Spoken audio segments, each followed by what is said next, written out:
কোন পরিস্থিতিতে ৭৫-এর ১৫ই আগস্ট হলো?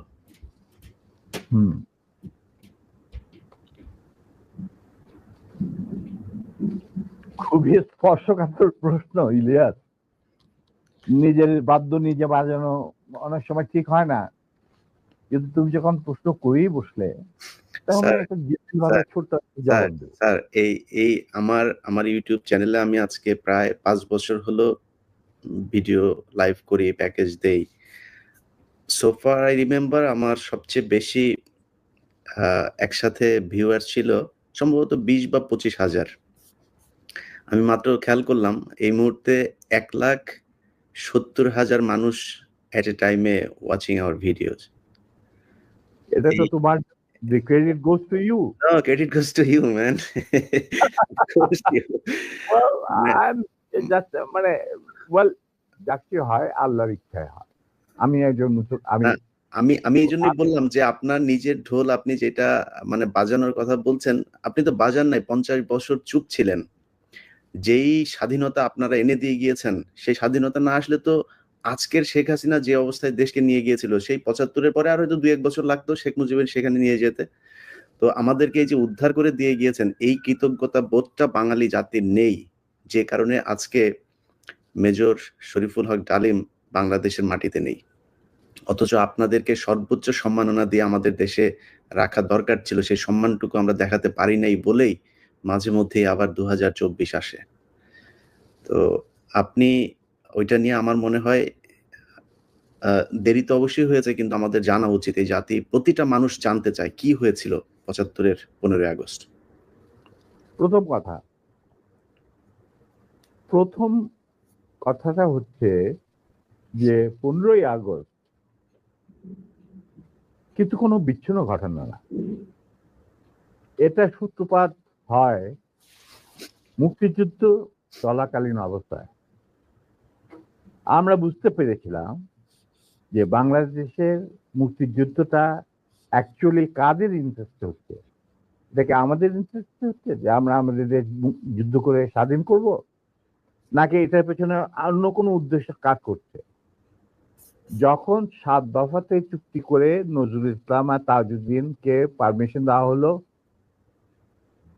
To establish provisional government in Calcutta, এই 7টা ক্লজ পড়ে সাইন করার পর, দস্তখত করার পরে নজরুল ইসলাম সাহেব ফিট হয়ে পড়ে গিয়েছিল যে এটা তো একদম একটা দাস খর, যে আমরা ক্রমান্বয়ে ভারতের একটা করদ রাজ্য, তারপরে একটা অঙ্গরাজ্য হিসেবে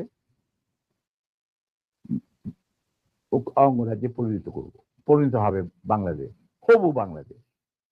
আর ওই joint declaration between Osmani and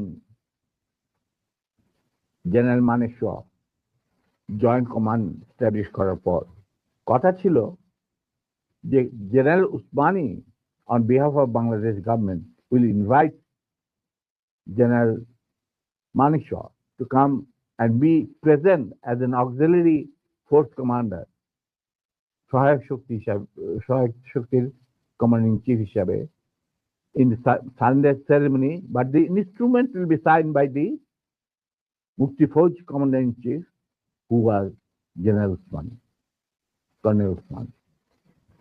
কিন্তু সেটা হতে দেওয়া হলো না।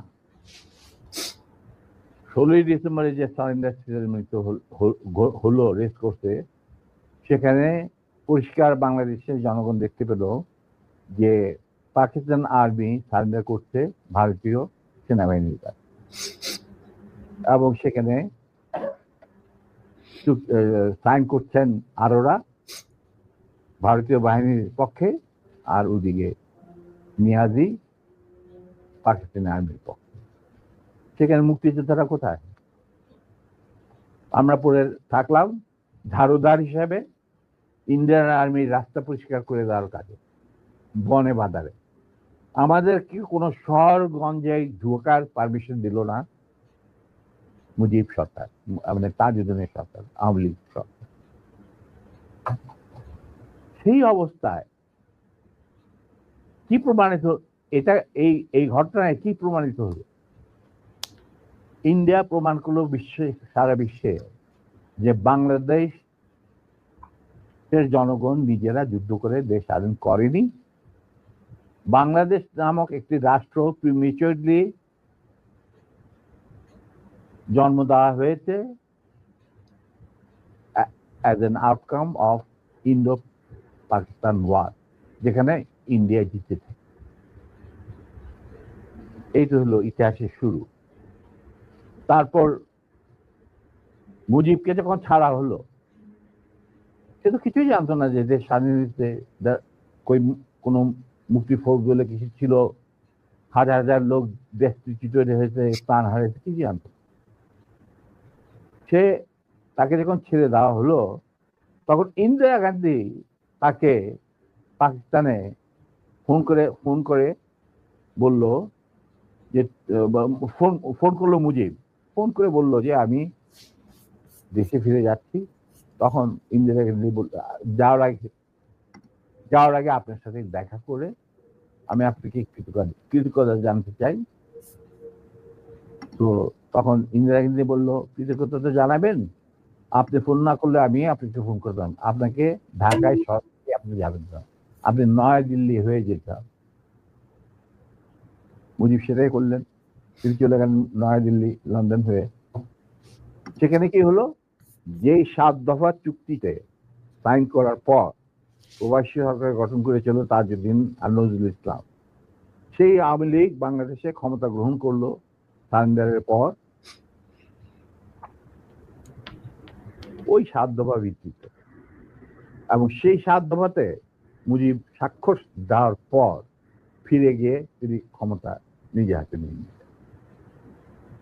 তাজউদ্দিনকে বললো, তাজউদ্দিন তুমি প্রাইম মিনিস্টার থাকবে না, আমি হবো প্রাইম মিনিস্টার। তারপর কি হলো, কোনো নির্বাচন নাই, কিছু নাই। ওই 70-এর নির্বাচনের সুবাদে তারা ইন্ডিয়ার 4 স্তম্ভ ডুপ্লিকেট বাংলাদেশে ইম্পোর্ট করে তার উপরে একটা সংগঠন বানানো, হুবহু এক। শুধু তাই না, রবীন্দ্রনাথ ঠাকুর, যাকে নিয়ে আমরা নাচানাচি করি এবং অনেকের মানে ভাসে যায়, আপ্লুত হয়ে যায় আবেগে, এই রবীন্দ্রনাথ ঠাকুর একজন ইন্ডিয়ান নাগরিক এবং ইন্ডিয়ার জাতীয় সঙ্গীতের রচয়িতা। আমাদের দেশে তার চেয়েও প্রতিভাবান কবি কাজী নজরুল থাকা সত্ত্বেও আমরা সেই ভারতীয় নাগরিকের একটা গানকে আমাদের জাতির উপরে চাপিয়ে দেওয়া হলো জাতীয় সঙ্গীত। পৃথিবীর ইতিহাসে এমন কোন নজির আর দ্বিতীয়টা আছে বলে আমি মনে করি না।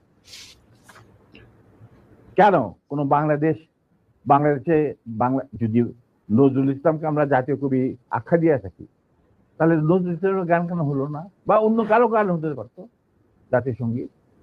ভালো ভালো কবি সাহিত্যিক ছিলেন আমাদের দেশে, কিন্তু পৃথিবীর ইতিহাসে কোথাও নাই যে বিদেশি এক নাগরিকে যে নাকি তার দেশের জাতীয় সঙ্গীত রচনা করেছে এবং আমাদের শুদ্ধ স্বাধীন বাংলাদেশে এসেও আমাদের জাতীয় সঙ্গীত রচনা করতে হবে। তা কি ধরনের কথা? That means you have nothing in your hand. তারপর মুজিবকে দিয়ে রক্ষী বাহিনী সৃষ্টি করলো ইন্ডিয়া। তারা বাংলাদেশের সামরিক বাহিনীকে দুর্বল করে একটা নামে মাত্র সামরিক বাহিনী, হাতে লণ্ঠন, করে ঠনঠন, এই ধরনের একটা সেনাবাহিনী রাখবে। আর কারণ একটা সেনাবাহিনী তো রাখতেই হবে, কারণ যে কোনো জাতির মেরুদণ্ড হচ্ছে সেনাবাহিনী। ওই হাতে লণ্ঠন, করে ঠনঠন, আর আসলে তার চেয়ে অনেক শক্তিশালী একটা বাহিনী গঠন করলো ইন্ডিয়া। স্যার, ওই যে 7 দফাটা আমরা তো ইতিহাস পড়ে, আমরা তো আসলে সাক্ষী না, আমরা পড়ে মানুষকে জানানোর চেষ্টা করেছি। আপনার স্মরণ আছে 7 দফাটার কথা? কি কি ছিল ওই দফায়? যদি কয়েকটা গুরুত্বপূর্ণ জায়গা যদি মনে রাখেন। দেখো আমি তো অ্যাকচুয়ালি 7 দফা একদম টোটো এগুলো আমার বইতে লেখা আছে। যারা এটা কেন জিজ্ঞেস করলাম স্যার? কারণ হচ্ছে মানে আপনি আচ্ছা, আমি সেনাবাহিনী তো করতে পারবেন না স্যার। সেনাবাহিনী তো আমাকে ৭ দফা মানলে করতে পারবেন না স্যার। আমার পক্ষে হয়তো এখন রিকালেক্ট করা অফেন হুম, ডিফিকাল্ট, জি কারণ স্যার, আমার মাথায় অনেক কিছু খেলা করে। জি স্যার। দু একটা জিনিস বলছি, যেমন ধরো মুজিব এবং তার সরকারকে প্রোটেকশন দেওয়ার জন্য ইন্ডিয়ান আর্মি অবস্থান করবে বাংলাদেশ। রাইট। অবশ্যই বাংলাদেশের কোনো শক্তিশালী সামরিক বাহিনী গঠিত হবে না। বাংলাদেশের কোনো স্বাধীন বৈদেশিক থাকবে না। বৈদেশিক নীতি থাকবে না। হুম, বাংলাদেশের শাসন ব্যবস্থা, আমলাতন্ত্র, শিক্ষা ব্যবস্থা, স্বাস্থ্য ব্যবস্থা, শিল্প ব্যবস্থা, কৃষি ব্যবস্থা সবকিছুই চলবে ভারতীয় বিশেষজ্ঞদের ইচ্ছা মতো। তারা মুজিব বিরোধী কোনো মানুষকে বাঁচিয়ে রাখা হবে না। তার জন্য যত লোক মারা দরকার মারা হবে, যত লোককে লুলা ল্যাংড়া করা হবে, চক্ষু তুলে নেওয়া হবে, মেয়েদের ইজ্জত লুণ্ঠন করা হবে, কোনো সমস্যা নাই। এইভাবে প্রতিপক্ষের উপর ঝাঁপিয়ে পড়ায় 40,000-এরও বেশি লোক মারা গেছে, সেটা সবাই জানে, প্রত্যেক আসছে। তারপর তোমার আমরা একটা করদরাজি পরিণত হয়ে গেলাম। কিন্তু সমস্যা দেখা দিল যে বাংলাদেশের মাটিতে যদি যে ইন্ডিয়ান সোলজাররা অবস্থান নেয়, তাহলে বিদেশ থেকে কোন রকম কোনো দেশেই বাংলাদেশকে স্বীকৃতি দিতে রাজি না। কারণ পাকিস্তান ইতিমধ্যে সিকিউরিটি কাউন্সিল থেকে একটা আইন পাস করে নিল যে বাংলাদেশে কে নিয়ন্ত্রণ করতে ভারত তাদের সেনাবাহিনীর মাধ্যমে, মুজিব সরকারের মাধ্যমে।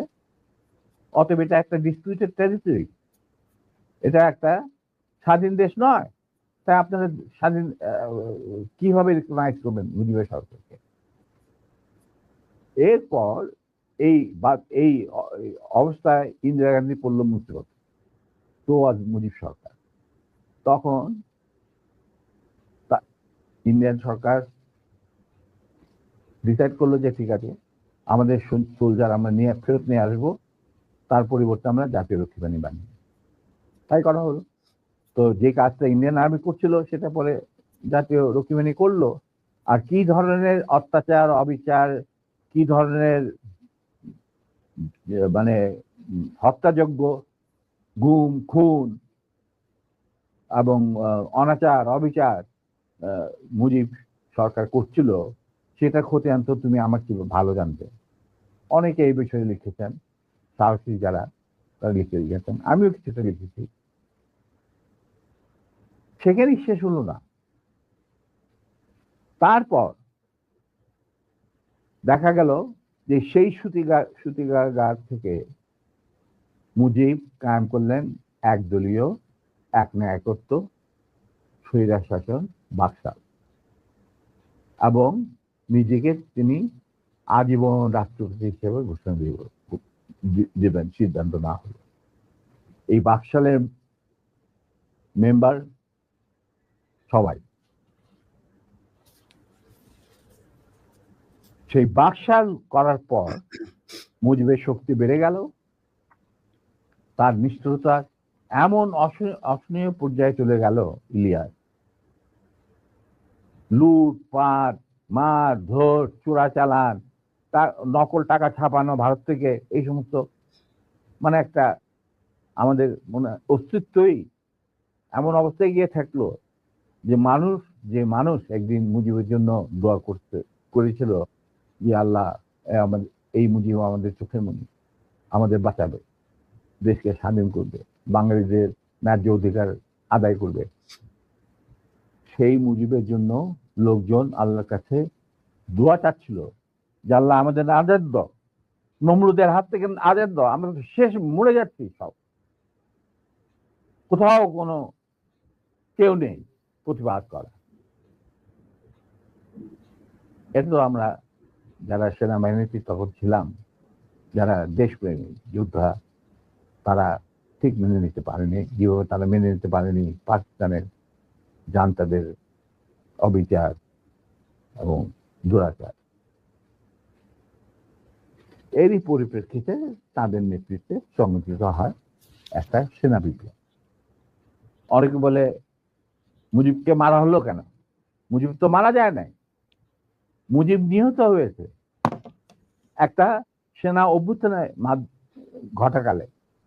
সেনা অভ্যুত্থান তো আর খালিয়াতে মার্বেল খেলে না, ওখানে দুই পক্ষ থেকেই গোলাগুলি হয় এবং হতাহত হয় দুই পক্ষে।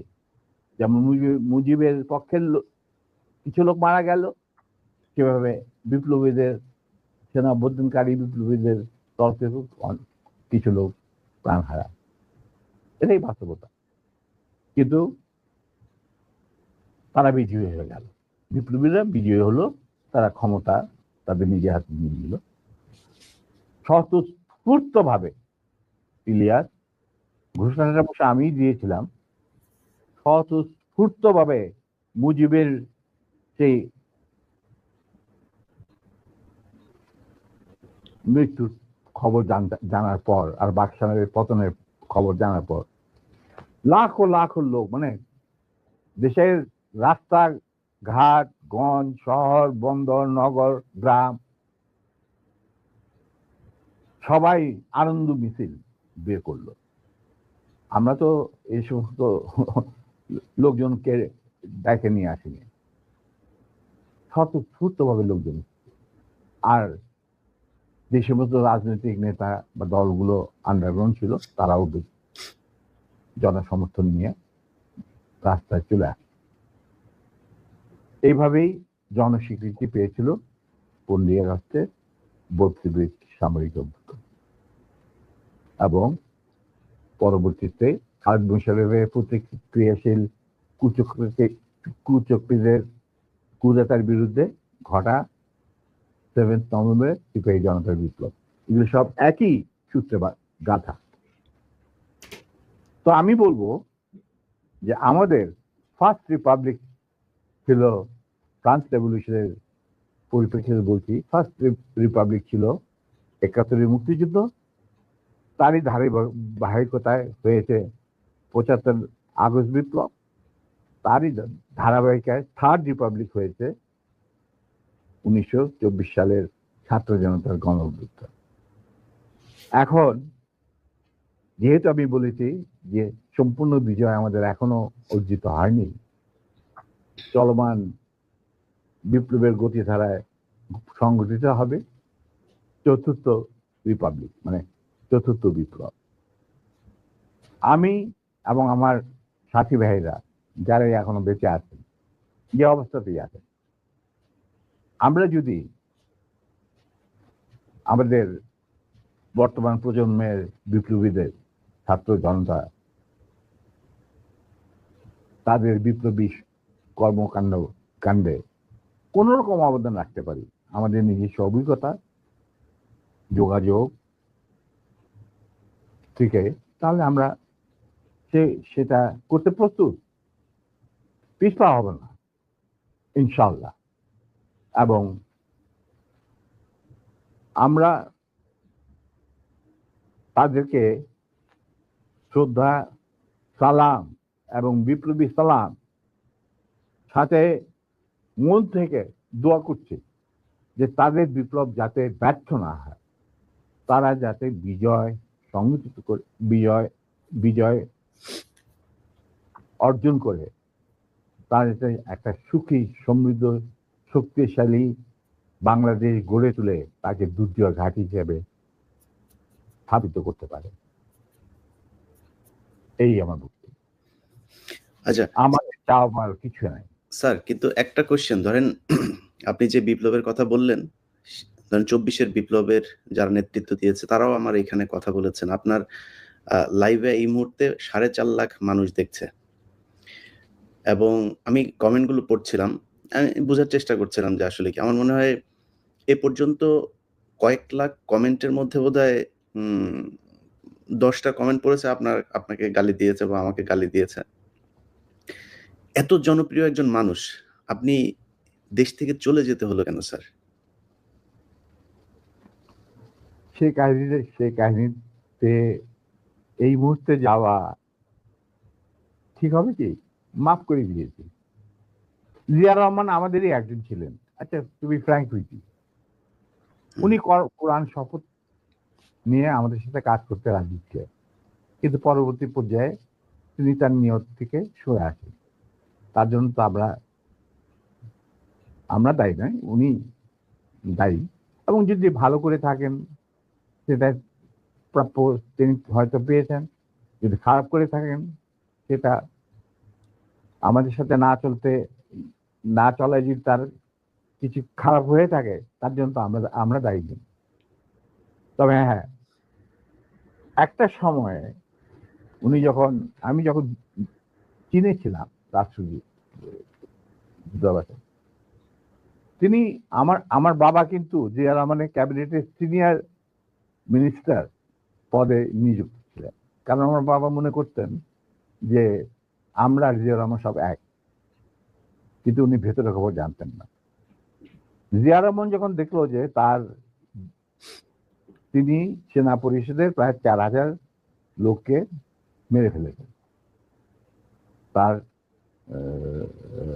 ক্ষমতাকে কুক্ষিগত করার জন্য, আমরা তারপরে যখন তিনি দেখলেন যে তার অবস্থা খুব খারাপ, ভেতরের খবরটা সাধারণ জনগণ দেখে না, সাধারণ জনগণ দেখতে জিয়া রহমান সানগ্লাস, রেবন, গঞ্জি, কাঁধে কোদাল বসে আছেন, এই সমস্ত। কিন্তু ভেতরে যে কি হচ্ছিল আসল ক্ষমতা কেন্দ্রে, সে সম্পর্কে সাধারণ জনগণ জানারও কোনো স্কোপ ছিল না, তারা জানতেন না। সেখানে তার অবস্থা ছিল নরবলে, কারণ ওইখানে তিনি ডিভাইড এন্ড রুল নীতি প্রয়োগ করেছিলেন, যেটা খুবই মারাত্মক একটা হুমকি ছিল তার জন্য। তিনি হয়তো বুঝতে পারেন না।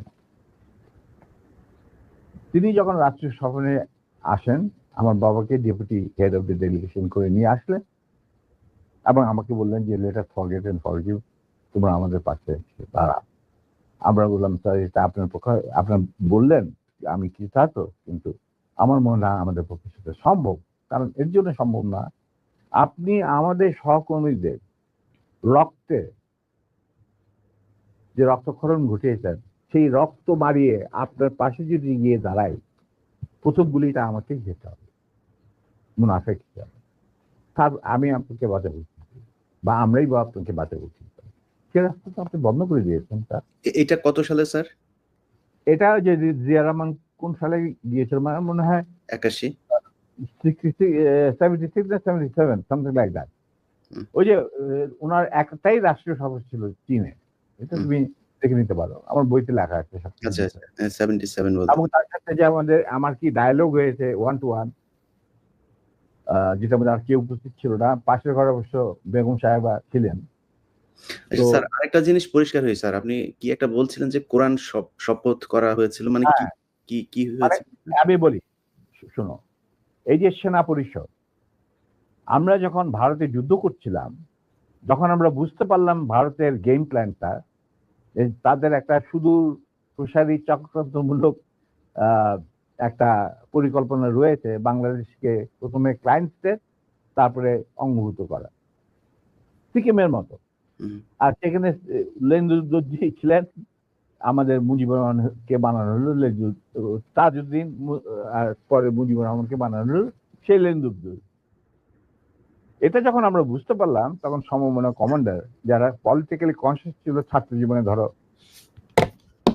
বা পরবর্তী জীবনে, তখন আমরা বললাম যে আরে আমাদের তো আসল যে যুদ্ধ সেটা তো হবে স্বাধীনতার পর।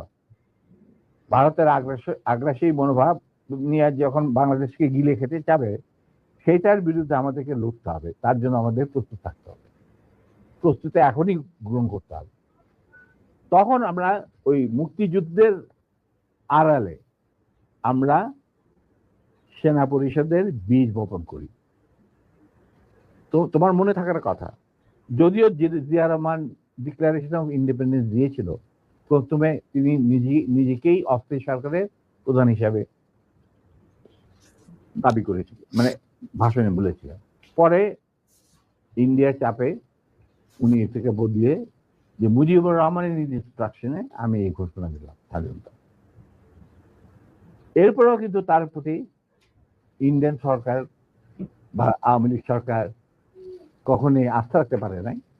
তারা তাকে সেক্টর কমান্ডারের অবস্থান থেকে সরিয়ে এনে হেডকোয়ার্টার দাম করে এক সেফ হাউসে, মানে আমাদের কিছু সেফ হাউস ছিল যেখানে আমরা থাকতাম বা আমাদের সাথীরা সুযোগ কল্যাণীতে, মানে এই প্রভাব অফ ক্যালকাটা একটা বাড়িতে ওনাকে না নিষ্ক্রিয় করে রাখা হতো।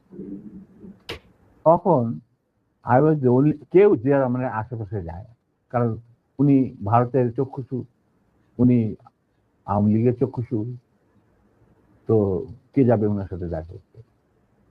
তখন কিন্তু আমি, কারণ আমি জিয়া রহমানকে অনেক আগে চিনি, পাকিস্তান আমল থেকে একসাথে কাজও করেছি। যাই হোক, আমি গিয়ে ওনার সাথে যোগাযোগ করি এবং তাকে বুঝাই যে স্যার আপনি ধৈর্য ধরুন, আমরা আপনাকে সহজে হারাবো না। তখন আস্তে আস্তে আমরা তাকে বলি যে আপনি এরকম আসল উদ্দেশ্য যে ভারতের, সেটাকে বানচাল করার জন্য এখন থেকে আমরা প্রস্তুতি নিচ্ছি। আপনি কি আমাদের সাথে থাকবেন কি থাকবেন না সেটা আমাদের তরফ থেকে আমাকে পাঠানো হয়েছে জানার জন্য, কারণ আমি আপনার কাছে সবচেয়ে ক্লোজ ছিলাম পাকিস্তান আর্মি, সবাই জানেন। আচ্ছা, উনি বলেন কি তোমাদের কর্মসূচি? তখন আমি তাকে আমাদের কর্মসূচি দিলাম, যেটা 25 বছরের একটা কর্মসূচি ছিল। ইলিয়া, তুমি যদি এই কর্মসূচিটা পড়ে, এই কর্মসূচিটা আমরা তৈরি করেছিলাম বিভিন্ন সেক্টরের মুক্তিযোদ্ধা এবং অন্যান্য সাধারণ জনগণের আশা আকাঙ্ক্ষার পরিপ্রেক্ষিতে। সেই কর্মসূচিটা পড়ার পর উনি এটাকে মেনে নেন। তো আমি বললাম যে স্যার আমাদের সমস্যা হচ্ছে আমরা সবাই প্রায় সমবয়সী, আমাদের একজন সিনিয়র অফিসার দরকার যাকে আমরা ট্রাস্ট করতে পারি, তাকে আমরা কেন্দ্র করে এগিয়ে যেতে চাই এই সেনা পরিষদের কর্মসূচি বাস্তবায়নের জন্য। স্বাধীনতার পর, স্বাধীনতা যুদ্ধ তো করবোই, স্বাধীনতার পর এই কর্মসূচি আমরা বাস্তবায়ন করব অন্যান্য সমমনা দেশপ্রেমিকদের সঙ্গে নিয়ে। তখন উনি এটা খুব কেয়ারফুলি আমাদের কর্মসূচি পড়লেন। তারপরে আমি একদিন গেলাম, উনি বলে যে আমি পড়লাম, আমি সম্পূর্ণভাবে একমত, স্বাধীন বাংলাদেশকে একটা সুখী সমৃদ্ধ আত্মনির্ভরশীল এবং আমাদের সংস্কৃতির ভিত্তিতে নতুন বাংলাদেশ গঠন করার জন্য এর চেয়ে ভালো কোনো রকম কর্মসূচি হতে পারে না। আমরা ধাপে ধাপে এটাকে কার্যকারী করব। তখন আমি বললাম তাহলে কি আপনি আমাদের সাথে কাজ করতে রাজি আছেন? আমরা আপনাকেই আগে রেখে আমরা কাজ করতে চাই, কারণ ইউ আর দি সিনিয়র এবং আপনি একজন সৎ ব্যক্তি। উনি সৎ ছিলেন ব্যক্তিগতভাবে। আর তবে আপনার সমস্যা হচ্ছে আপনি বাংলা জানেন না, বাংলা বলতে পারেন না, লিখতে পারেন না, আপনি সারা জীবন পাকিস্তানে বড় হয়েছেন, ওখান থেকে আর্মি শিখে গেছেন। দ্যাটস নট এ প্রবলেম, আমরা রয়েছি আপনার গ্রাউন্ড ওয়ার্ক করার। আপনি যদি রাজি থাকেন তাহলে আমরা একসাথে কাজ করতে, আপনাকে সামনে রেখে আমরা কাজ করতে রাজি, এগিয়ে যাবো, সেনা পরিষদ এগিয়ে যাবো কাজ। তখন বললেন যে আমি রাজি। তখন বললেন যে স্যার আমাদের সাংগঠনিক বিধান অনুযায়ী আপনাকে একটা কোরআন শপথ দিতে হবে, যে কোরআন ধরে আপনি বলবেন যে আমি এই কর্মসূচি ভিত্তিক কর্মকাণ্ড, সেনা পরিষদের কর্মকাণ্ড পরিচালনা করার জন্য শীর্ষ নেতা হিসেবে যোগ দিতে রাজি আছে। উনি উজু করে আসলেন, কোরআন শরীফ রাখা হলো, তার উপর হাত রাখলেন, আমিও ওর হাতের উপর হাত রাখলাম, তারপরে এই শপথ নিলেন। তবে একটা শর্ত থাকতো ওনার তরফ, যে যতদিন পর্যন্ত রাষ্ট্রীয় ক্ষমতায় আমরা না যেতে পারবো ততদিন পর্যন্ত সেনা পরিষদের সাথে আমার যে কোনো সম্পর্ক আছে সেটা প্রকাশিত করা যাবে না। আমরা বললাম ইট ইজ এগ্রি। আমরা সবাই পরামর্শের মাধ্যমে বললাম ইট ইজ এগ্রি। বললো শুধু তুমি আর নূর এই দুজনের পারমিশন থাকবে আমার সাথে যে কোনো সময় যে কোনো অবস্থায় যোগাযোগ করা। আমি বললাম আমাদের খুব বেশি যোগাযোগ করার দরকার হবে না, তবে প্রয়োজন মতো নিত্য বেসিসে আমরা দুজনেই আপনার সাথে যোগাযোগ করি, তাও তার বাসায় অফিসে না। এই এই হলো কথা। তার মানে স্যার সেই শপথ তো আপনি রাখলেন না। আপনি মনে করলেন যে আমাদের বিদেশে রাখা এই ছিড়ায় ছোটায় আপনার আন্ডারেই সরকারের আন্ডারে থাকবো আমরা বিভিন্ন দূতাবাসে, আপনি আপনার যাদেরকে আপনি বিশ্বাসযোগ্য মনে করেন তাদের নিয়ে আপনি রাষ্ট্র চালাবেন, চালাচ্ছেন, চালান। আমরা তো কোনো রকম বিরোধিতা করি নাই আপনার, করবো